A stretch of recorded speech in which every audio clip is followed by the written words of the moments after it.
What's up, guys? This is Ty Zen, and I got my buddy LeonFu.com, the Oracle of Cryptocurrency from Austin, broadcasting from the city of Austin, located in the state of Texas, and I'm broadcasting from the city of Columbia, located in the state of South Carolina. Okay? In this video, guys, we want to talk about the potential investing opportunities and some of the risk and some of the dangers of getting involved with ethers, the Ethereum, the DAO, and stuff like that. Okay? Before we get started, though, if you guys take a look at the Chinese character for crisis, the word crisis in Chinese is made up of two characters. One character means danger, and the other character means opportunity. And together, these two words indicate is the word for crisis in the Chinese language. Okay? The reason why I bring that up is because the Chinese believe that in every crisis or every danger, there is an opportunity. Okay? So in this video, guys, Leon and I are going to discuss some of the dangers and some of the opportunities that's available with investing in Ethereum and the DAO. So you want to go ahead and get started? Yeah, all right. So the ethers right now are, this whole fiasco has taken down the price of Ethereum. It looked like it was going to the moon right before this crisis broke out. Yeah. So right now, the DAO, the question right now for the DAO investors is the community going to hard fork to put the ethers back in the DAO so the DAO token holders can redeem their DAOs back to ethers, right? That's the solution that's being provided by the Ethereum Foundation and the Flockit team, right? Now, the DAO hasn't been affected. Like the DAO tokens themselves are still being traded, but if the ethers behind them are stolen from, then these tokens are worthless, right? It's going to zero, more or less, okay? So the question is the DAO right now is still being traded, and at the last time I checked, it was being traded for about 60% of the price of ethers, or if it was 100, it was 100 to 1 when when the DAO was created. Now it's something like 140, 150 to 1 last time I checked. So basically, just so it's simple for the audience, it's at a 60% discount or 60% like cheaper. 40 to 45% cheaper. Yeah. Yeah. Okay. 40 to 45% discount. 40, I don't know what it is right now. I haven't looked at it today, but it's last night when I looked at it was like 40%, right? It's, right now, at the moment, as we're speaking, it's around 50%. Basically, when we say 50% cheaper, it's 50% cheaper than when the DAOs were sold at the ICO during the crowd sale. Yeah, in terms of ethers. In right? terms of ethers, yes. Yeah, in terms of ethers, yeah. So the idea, though, is that that the market is saying there's a 50-50 chance, because if you buy it's kind of like the Mt. Gox coins. Remember 2 or 3 years ago? Yeah. When people were trading their Gox coins. Yeah. That you could recover. I was one of them. Yeah, you were one of them. Yeah, I was one of them. So, Do you want me to explain it? Yeah. So you can go. I think you understand right now then what we're facing right now, right? Yeah. That the DAO tokens are now a proxy for what are the odds Ethereum hard forks to recover those ethers. Okay, right? so maybe I should use. It's a good thing you brought that up. So they call it the Gox coins.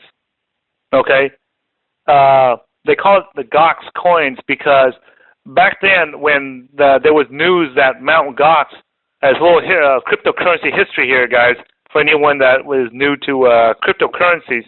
Okay, so what happened was when the Mt. Gox situation collapsed, right? They got hacked and they collapsed. Everybody, they locked up all their Bitcoin so that customers could not get their Bitcoins out. Okay, so what happened was a website came up that's called BitcoinBuilder.com. So Bitcoin Builder, like a construction builder or a house builder, right? BitcoinBuilder.com, and what the guy did was that he offered that if you own any Bitcoins at Mt. Gox, let's just say that you own 20 Bitcoins at Mt. Gox. You had an account at Mt. Gox that had 20 Bitcoins in it. What happens was that you can buy it. He was like a broker, a middleman, where let's say that you own 20 Bitcoins at Mt. Gox and they got hacked and you could not get access to your Bitcoins. What you could do is you could sell your Bitcoins, your 20 Bitcoins that was locked up at Mt. Gox. You could sell it at Bitcoin Builder for 2 Bitcoins. So that's like what, 1/10? So basically 10 cents on the dollar. Yeah. So for every dollar that you had locked up at Mt. Gox, you could sell it for 10 cents. And there was like a bid and an ask. There was a bidding process. So I went on there and I took a chance and I actually bought, let me see, I'll tell you exactly what it is. I'm looking at my investment log right now. Yeah, you bought some. It's not, I mean. Yeah, it's done. Okay. It's not important how much you bought, but yeah. Yeah. I actually bought 2 Bitcoins worth. I bought 20 Bitcoins for 2 Bitcoins. That's what I bought. I bought 20 Bitcoins. Yeah, okay. So basically they were called Gox coins. So Gox coin is not a cryptocurrency. It's just the proxy or the IOU for what was there. So the benefit you got out of it was that you walked away with at least 2 Bitcoins. Instead of losing all 20, you walked away with at least 2. And then the risk, so I lost 2 Bitcoins, and the risk that I take is that when they finish their bankruptcy, if they when Mt. Gox finalizes their bankruptcy and they return the funds back to the original owners, I'm betting that I will get 20 Bitcoins out of it. Mm-hmm. Right? So at that time, I was willing to take that risk. It was a stupid play. Okay, it was stupid. I just got into. Well, it's stupid because it didn't work, right? Knowing what I know now, I don't know if I would do that again. Well, it's easy to say that now. Yeah, right? It's easy to say that. Okay, you're right. You're right. It's easy to say it now because it already happened. Yeah. But anyway, today we have a similar situation. A similar situation to that is DAOs are now have become a proxy of whether or not Ethereum hard forks to get the ethers back to the DAO token holders. Yeah. Yeah. And so this is so we were going to talk about the investment opportunities here. Okay. So let's bring that up. So there is an investment opportunity, right? Well, is there? That's the question right now. Well, let's just do the math, and then we'll talk about the pros and cons. If somebody goes in there to Poloniex and buys the DAO tokens using the ethers that they own, right? Yeah, either Bitcoins or ethers. Yeah. Yeah, either Bitcoins or ethers, and they buy the DAO tokens, they are getting it at a discount. They're getting it at a discount to ethers. Right?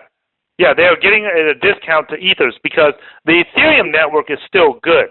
The Ethereum prices are still good. The Ethereum network did not get hacked. Okay, the DAO got hacked, and the DAO sits on top is a smart contract that sits on top of the Ethereum network. So the Ethereum network, as far as we know, is still safe. No one has said that anything bad about the Ethereum network. They're just talking crap and bad things about the DAO, which sits on top of the Ethereum network.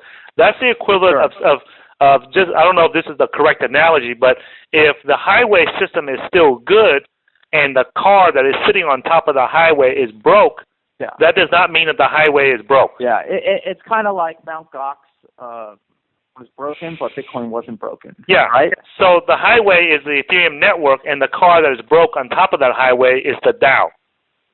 Yeah. So hopefully the audience Yeah, I don't know. Is that a fair analogy? That's a fair analogy. Yeah. The DAO is a smart contract on the Ethereum network, and that's broken. Yeah. Yeah. Okay. So if you buy the DAO tokens right now, and I just want to say this, okay, because we don't want to be accused of giving investment advice, okay? All right. But if you buy into the DAO right now, you are buying it at a 50% discount. Okay. The ethers, yeah.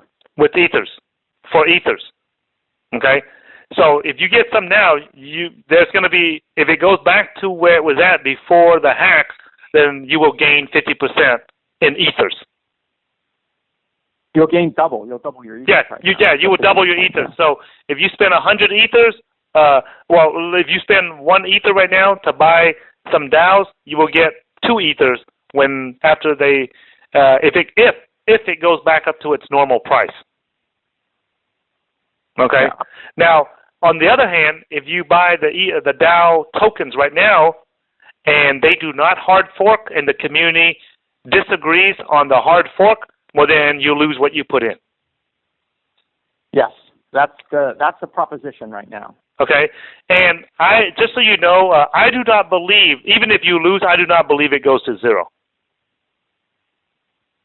Because if you look at no, because no matter what cryptocurrency, according that I've looked at, right, and I've looked at a limited. There's thousands out there, so I've only looked at like the top 20 or so. No matter how bad they do, they don't go to 0. I mean, they can go very low, like to where you lose 80, 90, 95% of your investment, but it won't. I mean, there's still people that still are trading it. Okay. Sure. But the problem is you might as well consider it going to 0 after you've lost 80% or 90% of its value, because at that point there's not enough liquidity left for you to even cash out. Yeah, that's right. So you might as well. It doesn't go to 0, but you might as well consider it going to 0. Yeah. So that's the thing is, do we think the community will hard fork to return those ethers? Okay. Right. Okay. So I'll give my opinion, and then you can give your opinion. All right. Sure. Okay. My opinion is that they will hard fork. They will do the soft fork, like you said, and nobody disagrees with the soft fork to prevent the hacker from withdrawing the ethers.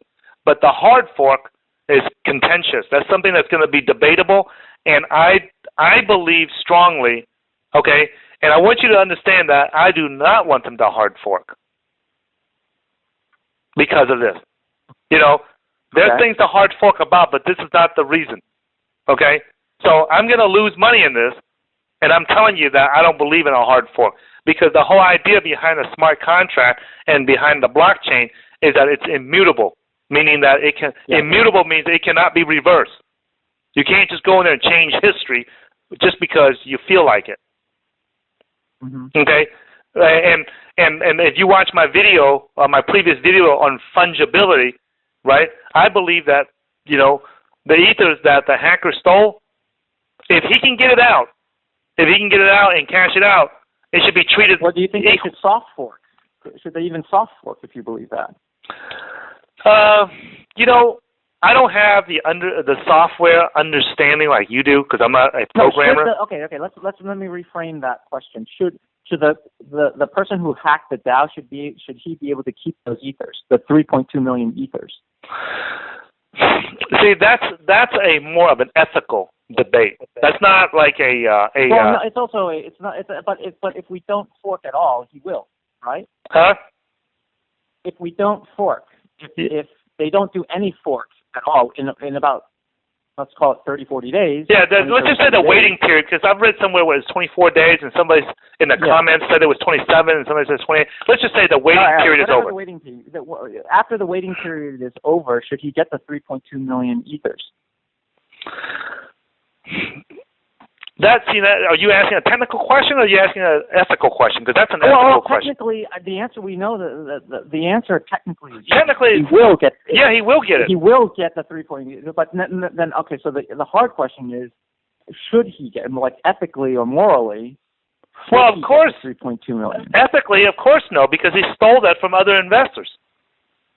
Well, then, if we don't do anything, he's going to get the 3.2 million ethers. Okay. Well, here's the thing that I don't know how to vote on it. I don't even know how to make a change on it. So whatever I say is that's just my personal opinion. Is that the reason why I got into Ethereum and the smart contracts and the DAO was the idea that something cannot be reversed. Sure. Right? Sure. So now the first opportunity to reverse, they reverse.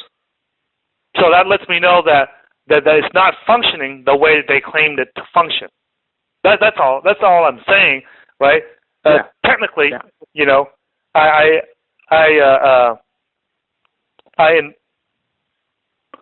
technically. I understand. I understand your point, right? And that was the whole idea. Was the selling point of a blockchain was once it's written, it's done, right? It can't be. It's immutable, right? But in this case, like, should the bigger question though is if we let this hacker get the 3.2 million ethers, right? Yeah. What is that going to do to the whole Ethereum ecosystem? That there's now 3.2 million ethers. About, I guess he can even steal all of it, right? If he could steal, like, if nothing changes, you can just go and take all of the 12 million ethers. Right? Why stop at 3 million, right? If we don't change if we don't do any fork, right? Yeah. You can go and just take all of the 12 million ethers, right? Yeah. What will that then do to the entire ecosystem? If now 12 million ethers are stolen.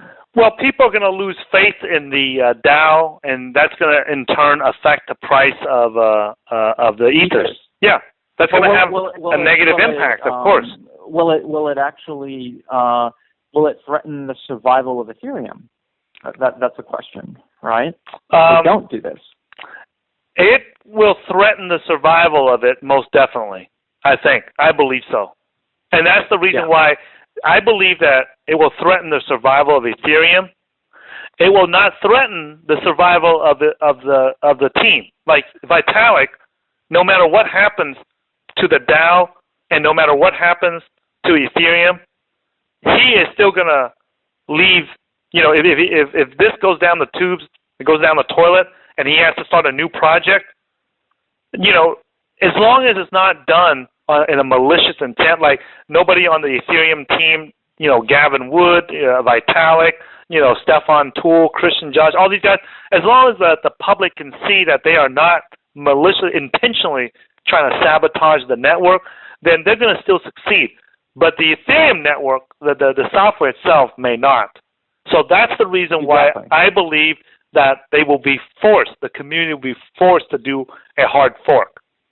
Because Ethereum is still young enough to where they can get away with doing a hard fork.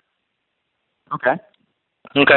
However, if you invest into it right now, there may be some more FUD coming out. Because there's a bunch of people right now putting out videos and stupid articles and headlines, people that never even understood this shit, never was there from the beginning, and like you and I have, and they don't understand this, so they're going to put out a bunch of clickbait by putting stupid headlines out there.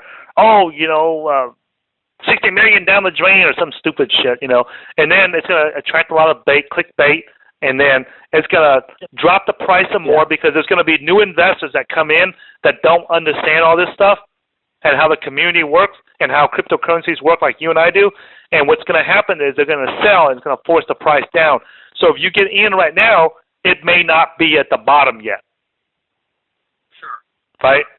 So you are going to take some heat, right? The only way that I would get in right now is if I was a new investor or a current investor in cryptocurrencies and I wanted to take advantage of this crisis, right, of this danger, and take advantage of the opportunity during this crisis, it would have to be extra money that if you lose it, it doesn't even affect you one bit. Well, that's always the case with crypto, right? Yeah, like money that you can lose. Yeah, like I always tell when my friends and coworkers and family ask me, and you and I both say the same thing. Yeah. You invest in cryptocurrencies with money that if you lose it, it does not affect your rent, it does not affect your food, it does not affect your housing, it does not take milk or food away from your kids, right? That's the money that you invest in, that you invest with. And I know that if you were to lose all your cryptocurrency investments right now, I know that your life will not change. However, it will change if it hits big. It will be a life-changing amount of finance if it hits big. But if it does not hit big and you lose everything, I know it's not going to affect your life. You're still going to be living in your, fancy smancy high-rise condo in downtown Austin around all the other yuppies. Okay?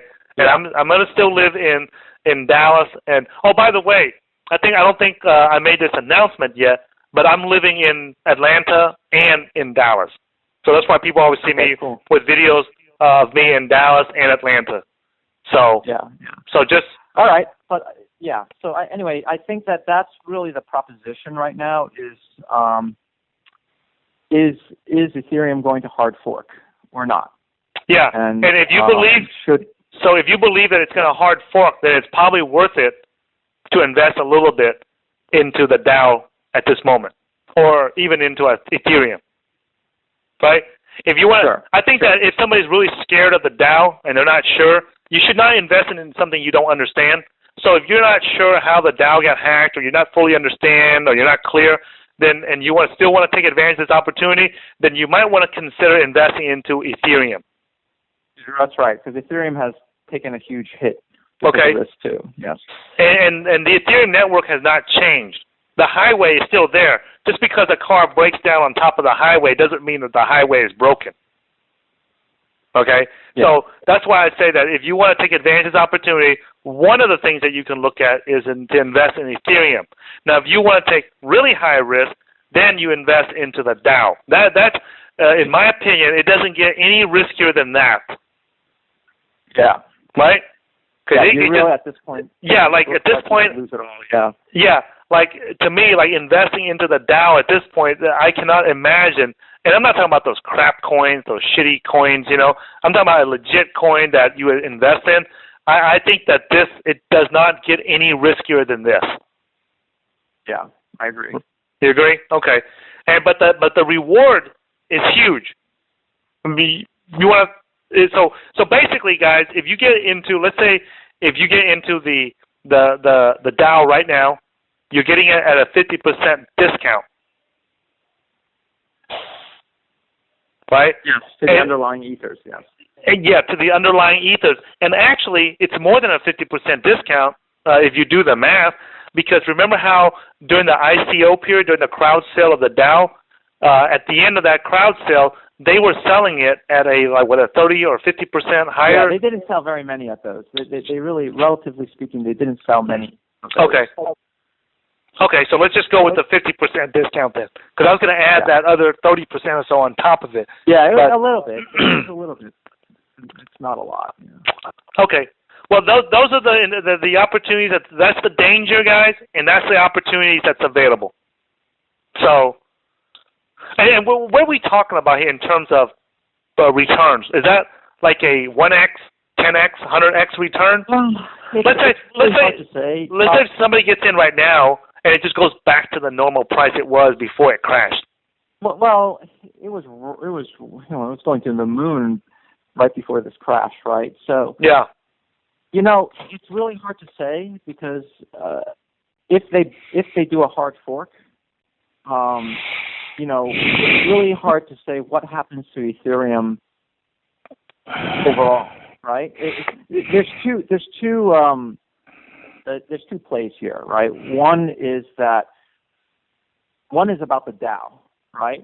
Yeah. And if they don't hard fork, the DAO goes to zero, right? I mean, we can say that if they don't do a hard fork, the DAO goes to zero because the ethers are gone.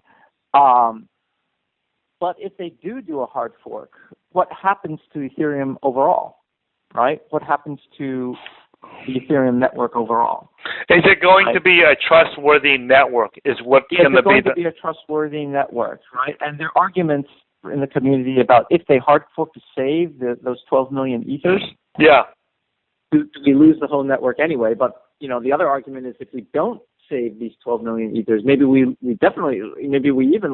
the network. You know what I'm saying? Like it's just a large amount that it's kind of like the choices now for the community is, do we save these 12 million Ether, which are 17% of all the Ethers, right? And if we don't do that, then we have basically we'll basically have 3 to 12 million Ethers held by a thief, right? And that's going to affect the proof of stake that's coming, right? Yeah. And that the proof of stake relies on a fair distribution of the tokens. Yeah. Right. And we won't have that if they don't. Right. And that will, in the longer run, I think it will be the end of the proof of moving to proof of stake if they don't. Right. Yeah. Because how can you do a proof of stake if you have set up to 17% of the Ethers held by someone who stole the Ethers, right? Yeah. So that's really the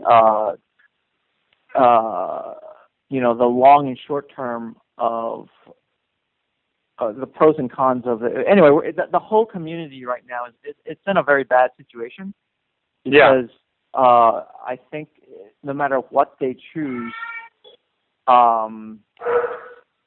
this is a big setback for Ethereum. Whether they choose to do a hard fork or not. Yeah. And here's the thing that I want to mention also, and the people who own DAO tokens and they have it at Poloniex, right? If they have it at Poloniex, they can still cash it out and convert it to Bitcoins. Because Poloniex does. The DAO tokens themselves are working. Yeah, so you can still trade that for. You can still exchange that into Bitcoins because you have friends that have already done that. Yes, I do. Yeah, and that happened during after the crash. Yes. Right. So we know that is possible. Okay. Now here's the thing that. What about the Ethereum, the DAO tokens that were sitting inside the DAO? What? There are no. What do you mean? There were no DAO tokens sitting inside. There was Ether sitting inside the DAO. Unless there were some DAO tokens people accidentally sent to the DAO, that's a different issue. But yeah. Okay, but what happened to the? Let me see. I thought that the. Okay. Here's the thing. I think. I gotta run now. Let's catch up later. Okay. Okay, I just want to mention this real quick too, so that the audience knows. I'm looking inside the. I use my Ether wallet to send the DAO from, to Poloniex in the past. Yeah. And I just noticed that when I go to use the viewer to view the wallet info only, right? It does not show the DAO token. No, it never did. I don't think it ever did. You have to go to the DAO and then type your password, and then it shows the balance. No, it did in the past. It did. It did in the past? Okay. Yeah, it did. It did in the past. But I don't know if this has anything to do with the hack or if they No. If you go to the DAO and then click on that and type in your password, then it'll show the balance. I did that yesterday. And is your balance still in there? Yeah, my balance is still there, yeah. So the balance of the DAO tokens are still in there then? So it has not changed? No, they haven't moved. Nothing's changed, yeah. Okay, because I'm looking in my Ether wallet, and for some reason it does not show the DAO tokens in there anymore. Yeah. Oh, you know what? Oh my God, this is me being retarded. Okay, I think I know what happened. Let me just confirm this just so that our listeners don't get spooked or anything. I looked at the wrong one. Hold on. Okay. Okay, I see it. It's still there. The DAO token. No. What happened was I was looking at the view wallet info instead of looking at the DAO in the my Ether wallet. So that's my bad. But yeah, it's still there. Okay. All right. Thanks for watching this video, guys. And you guys like it, give us a thumbs up. You don't like it, give us a thumbs down. And we'll look forward to talking to you guys in a future video. All right. Thanks, Leon.